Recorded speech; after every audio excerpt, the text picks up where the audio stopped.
Hello, dear students. Welcome once again to Rayat Online School Education Program, that is ROSE.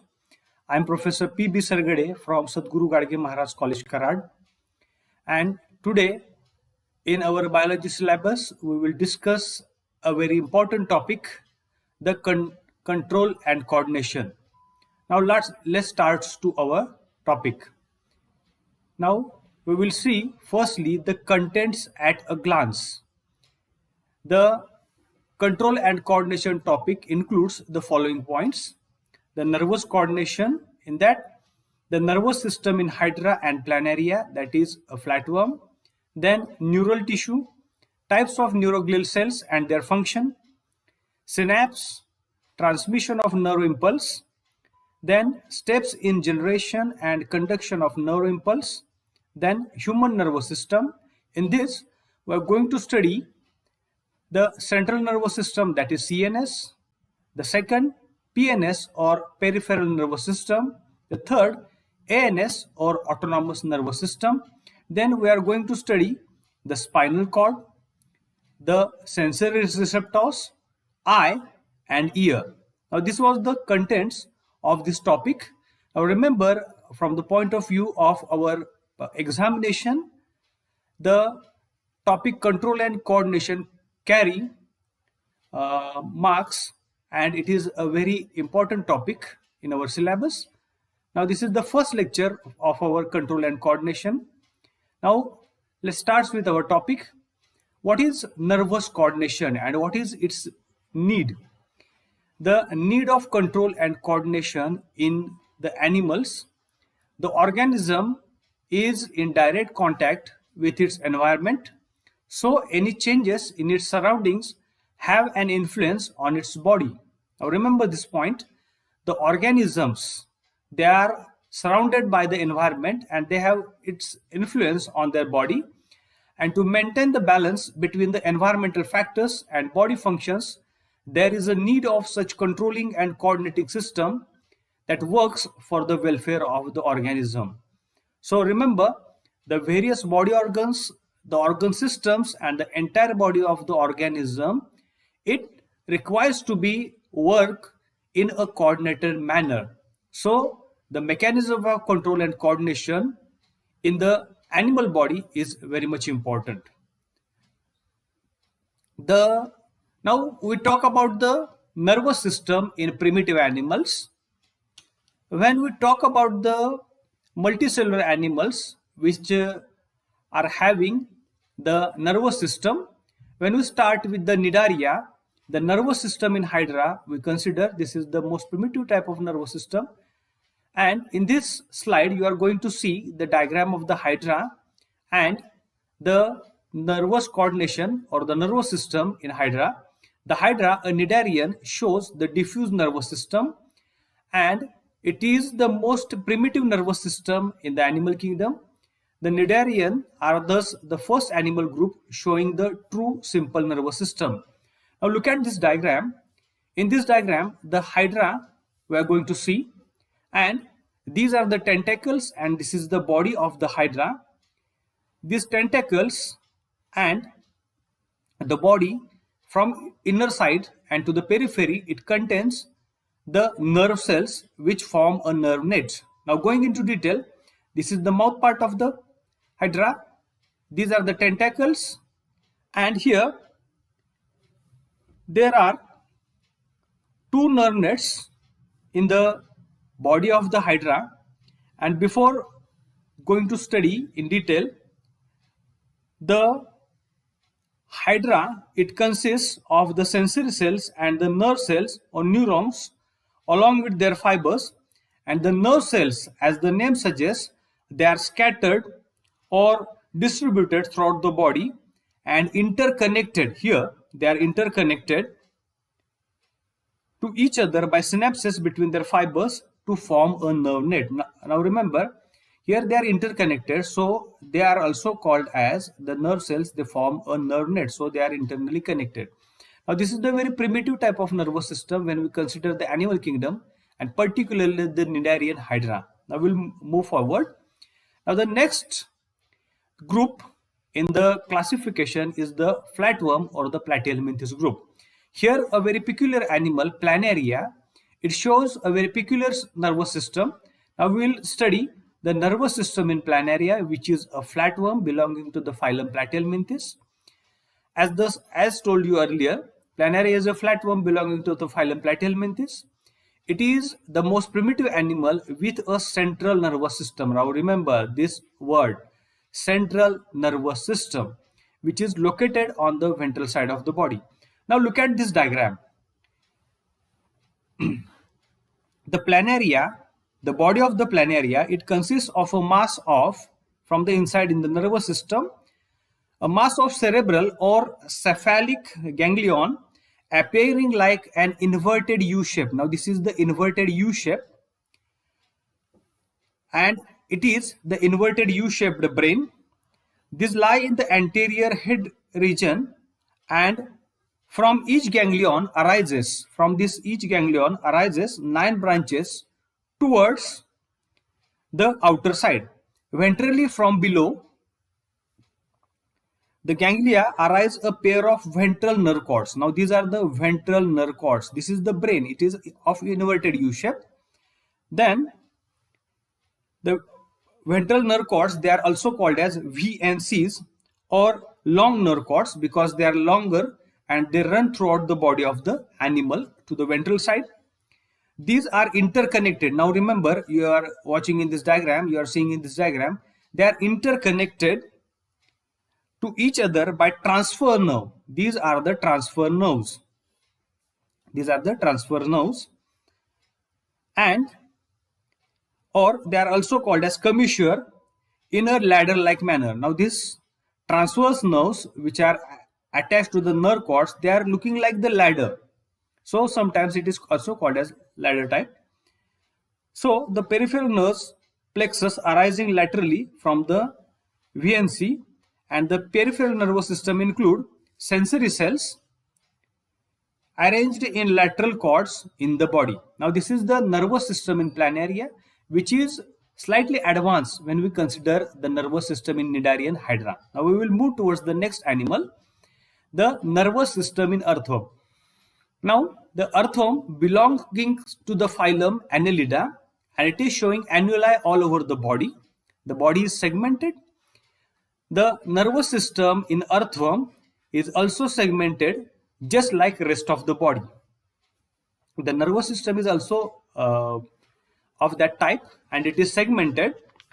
And when we consider, the brain is located above the pharynx. Now here this is the brain, or it is simply called as cerebral ganglia. It is above the pharynx and is connected to the first ventral ganglion. Now this is the first ventral ganglion, and the brain is important for movement, and all the functions that are carried out by the control of the brain. If the brain of the earthworm is removed, the earthworm will move continuously. Now this is the peculiar feature. Now when we carefully observe the diagram, these are the cerebral ganglion. This is the peripharyngeal connective. Now the pharynx runs through this opening. This is the first and the most important ganglion. It is called as subpharyngeal ganglion, and it continues towards the ventral nerve cord. Now this is the lateral view of the nervous system of the earthworm, from where the pharynx, it is present in between this opening, and this is the mouth, this is the prostomium above the mouth, this is the buccal cavity. Then in this diagram, this subpharyngeal ganglion is also seen. This is the prostomial nerve, then cerebral ganglion, this is the pharynx, and this is the ventral ganglion and the nerve cord. Now this is about the nervous system in earthworm. Now let's move forward. The nervous tissue. The neural tissue or the nervous tissue consists primarily of two types of cells, that is the neurons and the neuroglia or neuroglial cells. What are the neurons? We are going to see in detail the neurons. These are the structural and functional units of the nervous system. Now remember, when we talk about the nervous system in higher animals, just in case of the human beings and other mammalian vertebrate animals, Neurons are the structural and functional unit of the nervous system. Each multipolar neuron has three parts, that is cyton, dendron, and axon. And when we consider the neuroglial cells, there are 6 types of neuroglial cells. And the neuroglial cells are far greater in number than the neurons. Now remember, the neuroglial cells are very much in number and they are greater in number than the neurons. The term neuroglia refers to the supporting cells of the central nervous system. Now remember students, you are going to go through various short forms, that is CNS, PNS and ANS. CNS means central nervous system and PNS means peripheral nervous system and ANS means autonomous nervous system throughout this topic. Now let's see the types of neuroglial cells. Now these are the ependymal cells. These are the oligodendrocytes. Now we will see in detail about these neuroglial cells, that is the ependymal cell and oligodendrocytes. The ependymal cells or the oligodendrocytes,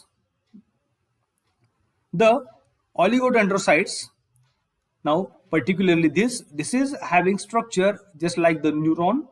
These cells have few branches and mainly form the myelin sheath around the central axons, which form the white matter of CNS. Myelin or insulating sheath is made up of protein and fatty substances. It allows quick transmission of electrical synapse. Now structurally, this is the neuron, this is the dendrite, this is the oligodendrites, and these oligodendrites, they are attached to the main neuron. Now this is the diagrammatic representation. Now this is the ependymal cell. The ependymal cells, they are showing their structural peculiarities. Now let's move forward. We will see the next other 4 types, that is the satellite cells, microglia, astrocytes and Schwann cells. Now firstly move towards the satellite cells. Now this is the structure of satellite cells, and the satellite cells, they support the functions of neurons. They are attached to the Schwann cells and axon, and this is the structure slightly globular. This is the peripheral ganglia neuron cell body and it is unipolar. Then moving towards the microglia, or they are simply also called as brain macrophages or brain macrophages. These are small sized with few branches, and these are derived from monocytes and acts as macrophages. They go to the site of injury. Now look at this diagram. Dead neurons and cell debris in the CNS, they mediate immune response in the CNS. Now they mediate the immune response in the CNS. These are the microglia, or they are also called as brain macrophages. Now these are the satellite cells. This is the microglia. Now moving towards the astrocytes. The astrocytes are star-shaped cells and the most abundant glial cells. Now these are the most abundant glial cells of the central nervous system or CNS. They have varied roles in the brain. Now remember, they have varied roles in the brain: secretion and absorption of neurotransmitter and maintenance of blood-brain barrier. Now they are important in maintaining the blood-brain barrier. It is also called as BBB or triple B. Then they regulate the transmission of electrical impulses with the brain. Now next is the Schwann cell, and you are going to see the diagram of the Schwann cell here. The Schwann cells, these are the most abundant glial cells of the peripheral nervous system. Now remember, they are abundant in the peripheral nervous system. Astrocytes, they are abundant in the central nervous system. They produce myelin sheath around medulated nerve fibers in the PNS or peripheral nervous system.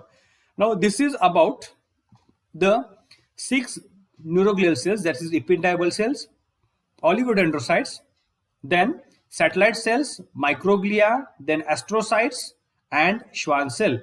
Moving towards the next, now we will see in detail, as discussed earlier, the neuron or the nerve cell. Now this is the neuron, and what are the structural peculiarities of the neuron? Neurons, these are the structural and functional units of the nervous system. Now you may recall the structure of a neuron studied in earlier classes. In earlier classes, you may have studied the neurons or the nerve cells which form the nervous system. Each multipolar neuron has three parts, that is cyton or cell body, dendron and axon. This is the cyton or cell body. These are the dendrites. These are the Nissel's granules around this neuroplasm. Then this is the cell body. This is the nucleus. Then this is the axon hillock. These are the Schwann cells. This is the axon. This is the myelin sheath. This is the node of Ranvier. This is the axon terminal, and these are the synaptic knobs. Now we will discuss each and every part of this neuron or nerve cells. Now remember, so many questions are asked.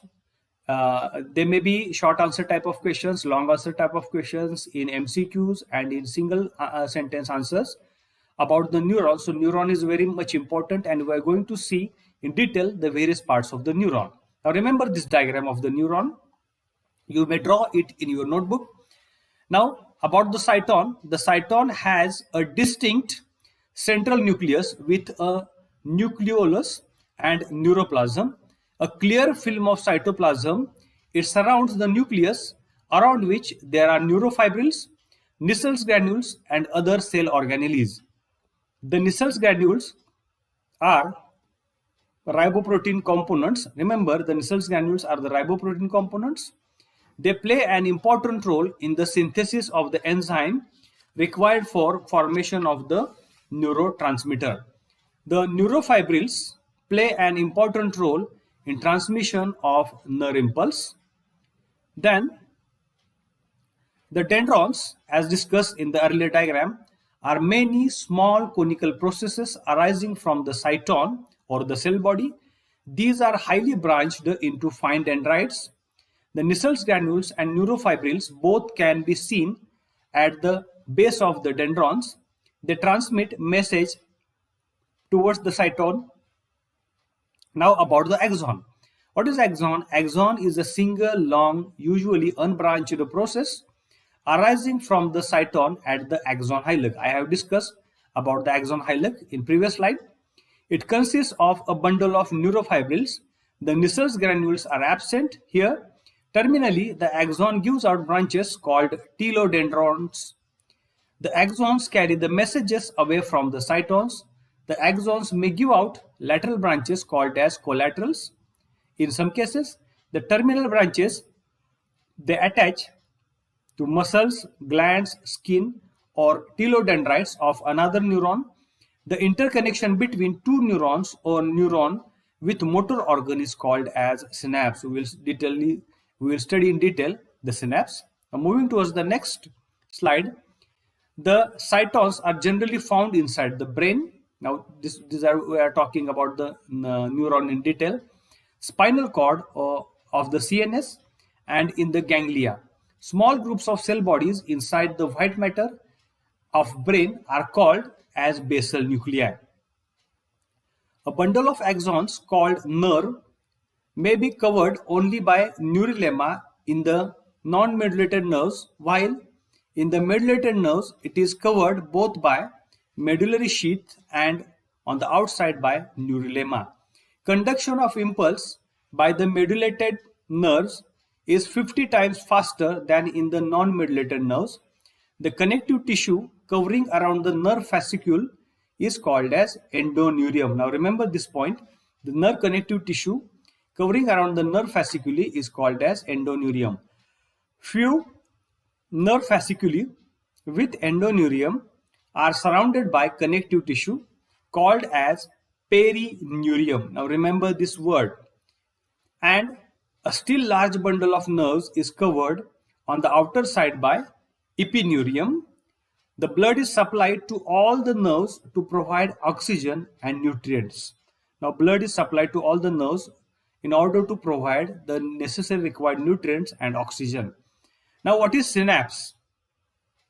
Now the synapse, it is a junction between two nerve cells with a minute gap, and this gap is called a synaptic cleft in between them, which allows transmission of impulse or impulses by a neurotransmitter bridge.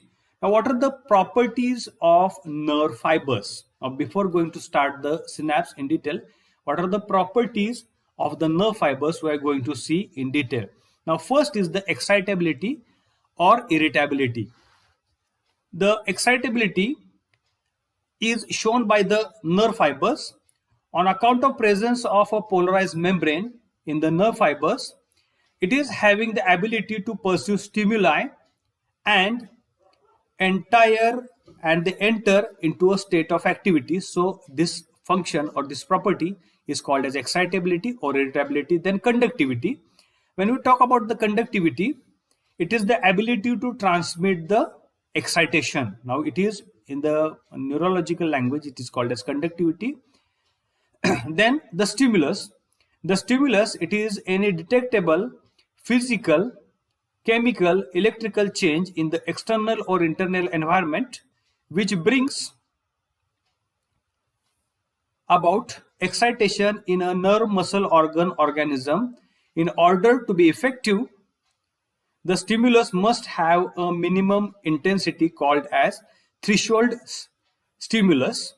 Now this minimum intensity is called as threshold stimulus, and the subliminal weak stimulus which have no effect, while supraliminal or strong stimulus will produce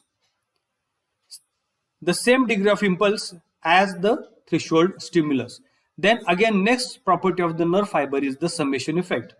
A single subliminal stimulus will have no effect, but if many such weak stimuli are given in a quick succession, they may produce an impulse due to addition or summation stimuli. So this is called as summation effect.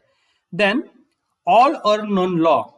Now this is very fascinating because the nerve will either conduct the impulse along its entire length or will not at all conduct the impulse, as in case of subliminal or weak stimulus, and this is called as or unknown or none law. Then refractory period. It is the time interval about in milliseconds during which a nerve fails to respond to a second stimulus, however strong it is. Now this is the refractory period, and it is very much important. Then the next point is synaptic delay, or next property is the synaptic delay. The synaptic delay, in this the impulse requires about 0.3 to 0.5 milliseconds to cross a synapse, and this time is required for release of neurotransmitter from the axon terminal and excitation in the dendron of the next neuron. So this time delay, 0.3 milliseconds to 0.5 milliseconds, it is called as synaptic delay. Then the next property of the nerve fiber is the synaptic fatigue. Now what is synaptic fatigue? The transmission of nerve impulse across the synapse halts temporarily due to exhaustion of its neurotransmission, and this is called as synaptic fatigue.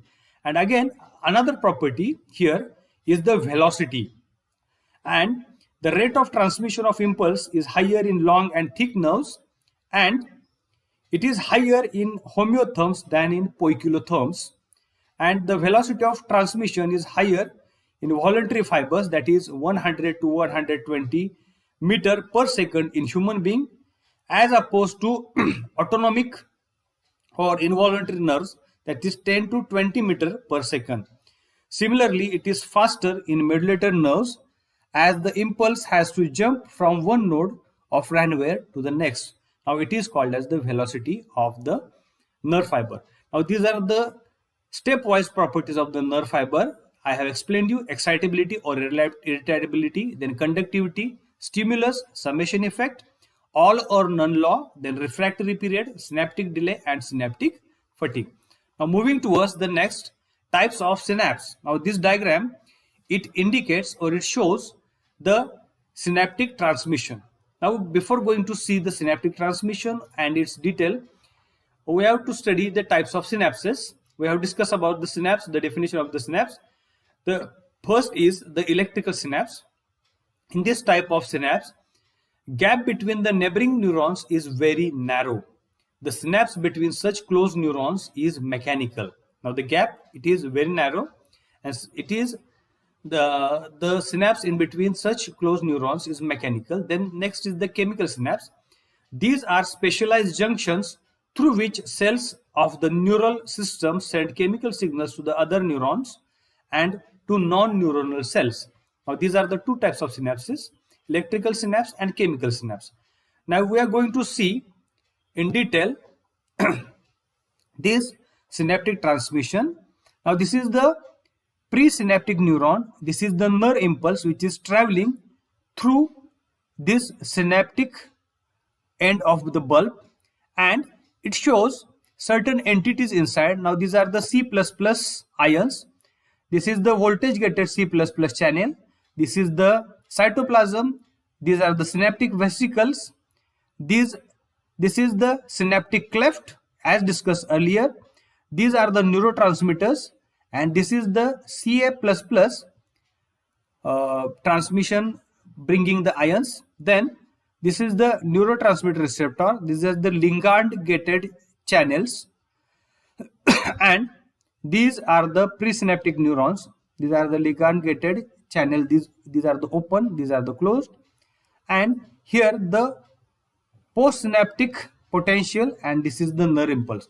Now here from this end the nerve impulse is transmitted, and through this entire mechanism the synaptic cleft and all other entities, Ca++, then synaptic vesicles, the synapse is transmitted to another neuron, and this is called as synaptic transmission. Now we will move towards the next slide, the transmission of nerve impulse. The neurons are cells with some special features, and the cells, they can be excited. The transmission of the nerve impulse along the long nerve fiber or axon tube is the result of electrical changes across the neuronal membrane during conduction of an excitation. Now remember, the nerve fiber or the ending of the nerve should be excited. Each neuron has a charged cellular membrane with a voltage which is different on the outer and inner side of the membrane. The K plus and Cl minus ions, they are also very much important in the transmission of nerve impulse, and it is called as sodium pump or Na plus NaK exchange pump. Now we will see in detail the generation of nerve impulse. Now here diagrammatically it is shown. There are two mechanisms, depolarization and repolarization. Now these are the three diagrams. This is the diagram A, this is the diagram B, and this is the diagram C. Now we will see in detail what happens during the generation of nerve impulse. Now here you are going to see the ingress of the sodium ions and exgress of the or outgoing of the K plus ions. Now this is the negative organic ions, and this is the resting axon.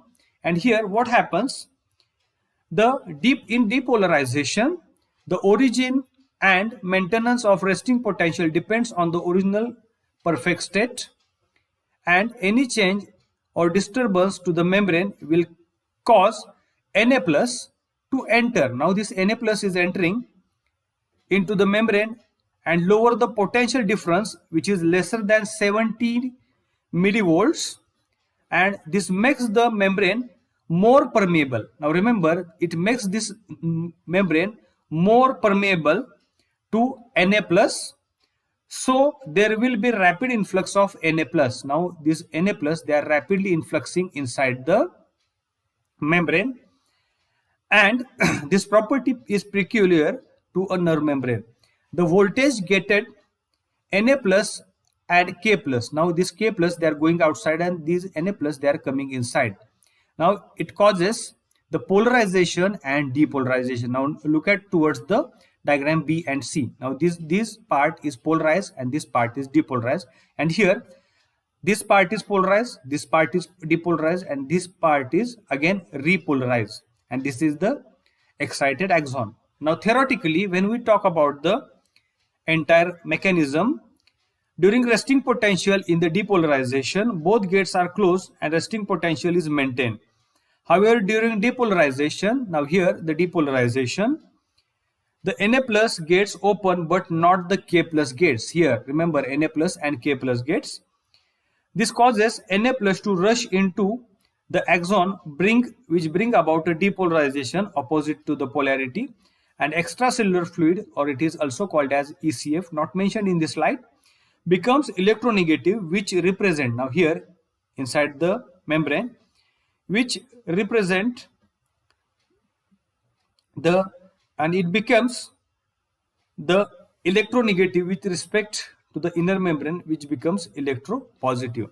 Now moving towards the repolarization. Now this was about the depolarization, again about the repolarization in the generation of the nerve impulse. Now remember, this part is sometime you think theoretical, but you should know in detail what happens in these three diagrams.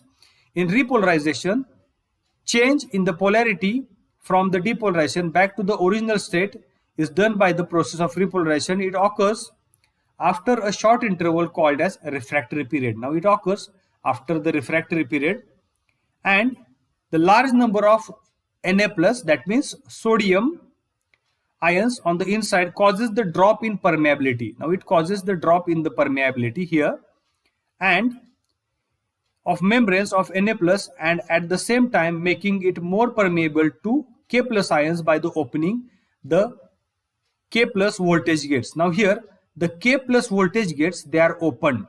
Now remember, and in this period the action is localized activity and the K plus ions passes out very rapidly as compared to slow entry of the Na plus. In this period, Na plus gates are closed and K plus gates are open, and Na plus and K plus pumps become operational. Now this process of producing wave of stimulation, which is causing depolarization and repolarization, in repeated continuously upon the end of axon terminal. Now this is the axon terminal and we are talking about the polarization and depolarization, and the action potential cannot travel as a wave of membrane, and this process is called as saltatory conduction. Now this is the generation of the nerve impulses, and it contains, or it occurs through the two processes, depolarization and repolarization, which is represented here. Now this was about the today's lecture, and in next lecture we will study the next part of the system. Thank you very much.